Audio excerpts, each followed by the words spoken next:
بسم اللہ الرحمن الرحیم. السلام علیکم.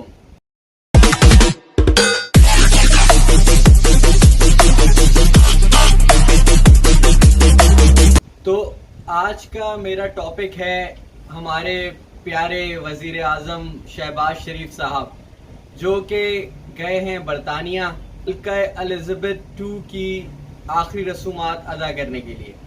تو مجھے اس سے اعتراض یہ ہے کہ یہاں پر لوگ مر رہے ہیں، سیلاب زدگان جو ہیں وہ پریشان حال ہیں، ان کے پاس کھانے کے لیے نہیں ہے، ان کے پاس پہننے کے لیے نہیں ہے، ان کے پاس سر چھپانے کے لیے چھت نہیں ہے.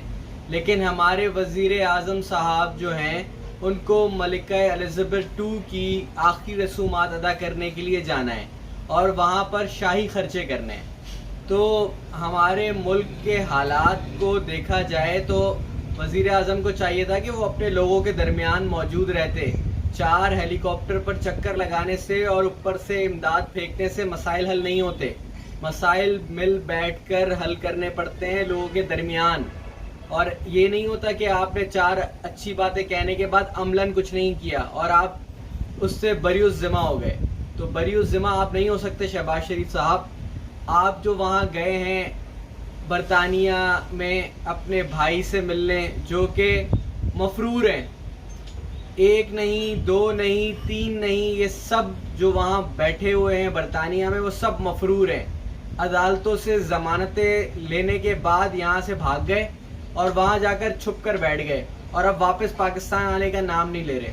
ان میں نواز شریف، اسحاق ڈار، حمزہ شہباز اور سلیمان شہباز، تو یہ وہاں جا کر بیٹھ گئے ہیں اور اپنی حکومت میں ہونے کے باوجود، مطلب اپنی ان کی حکومت ہے، اس کے باوجود یہ یہاں واپس نہیں آ رہے پاکستان میں، کیونکہ ان کو پتہ ہے کہ ہم آئیں گے تو ہم نے جیل جانا ہے. نیب کے پر انہوں نے الگ کاٹ دیے ہیں، کیونکہ 50 ایسے مقدمات جو سیاستدانوں کے اوپر تھے وہ اب ختم ہو گئے. تو ان کو شرم آنی چاہیے کہ اپنے ملک میں لوگوں کو تکلیف میں چھوڑ کر یہ وہاں ملکہ الزبتھ II کی آخری رسومات ادا کرنے کے لیے گئے ہیں. تو بھائی ہیڈس آف آپ لوگوں کے لیے، آپ لوگوں کو سلام ہے میرا کہ آپ لوگ یہ کہاں سے کانفیڈنس لاتے ہیں کہ ایسی حرکتیں آپ لوگ کر جاتے ہیں. اور ان کے جو سپورٹرز ہیں ان کو میں کیا کہوں، ان کے اوپر تف ہے کہ وہ ان لوگوں کو پھر بھی سپورٹ کرتے ہیں اور بڑی اچھی اچھی باتیں کرتے ہیں ان کے لیے. تو لیڈر وہ ہے جو اپنی عوام کے ساتھ ہو، لیڈر وہ ہے جو پریشانی میں اپنی عوام کے ساتھ کھڑا ہو. تو لیڈ کرنے والا ہی لیڈر ہوتا ہے، نہ کہ بھگوڑا کوئی لیڈر ہوتا ہے. دوسری بات جو آپ سے کرنا چاہتا تھا وہ یہ کہ آرمی چیف کی تقرری ہونی ہے، اور انہوں نے کھلے عام میڈیا پر یہ کہا ہے کہ شہباز شریف نواز شریف سے ملیں گے اور اس فیصلے کے لیے مشاورت کریں گے. تو اب آپ ایک اندازہ لگائیں کہ یہ چوروں سے، بھگوڑوں سے مشاورت ہوگی.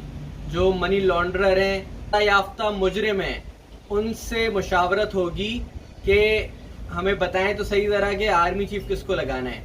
اور یہ جو نظام ہمارے ملک میں آرمی چیف کا، باہر کی کنٹریز میں آپ بتائیں مجھے، یو ایس کا جو چیف آف آرمی اسٹاف ہے اس کا نام کیا ہے؟ یو ایس میں رہنے والے لوگوں سے آپ پوچھ لیں، وہاں کے رہائشیوں سے، گوروں سے، تو وہ آپ کو بتائیں گے ہمیں نہیں پتا. اور اسی طرح آپ دیگر ملکوں میں اگر آپ معلوم کریں تو ان کو نہیں پتا ہوگا. لیکن یہ ہمارے ملک کا یہ المیہ ہے کہ چیف آف آرمی اسٹاف کو لگاتے وقت ایک مسئلے مسائل، اور یہ صرف ہمارے ملک میں کیوں ہے، یہ باہر ملکوں میں کیوں نہیں ہے، یہ انڈیا میں کیوں نہیں ہے؟ انڈیا کے چیف آف آرمی اسٹاف کا نام بتائیں اگر آپ کو پتا ہے. تو یہ سارے معاملات ہمارے ملک میں ہی ہیں. تو ہمیں فوج کو بھی چاہیے کہ جو ان کا کام ہے وہ اس کام پہ فوکس کریں، اور ہمارے ملک کے جو سیاستدان ہیں ان کو بھی چاہیے کہ وہ فوج کو سیاست سے دور رکھیں.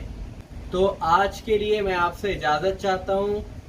کل انشاءاللہ آپ سے ملاقات ہوتی ہے. اپنا بہت خیال رکھیے گا. Take care. اللہ حافظ.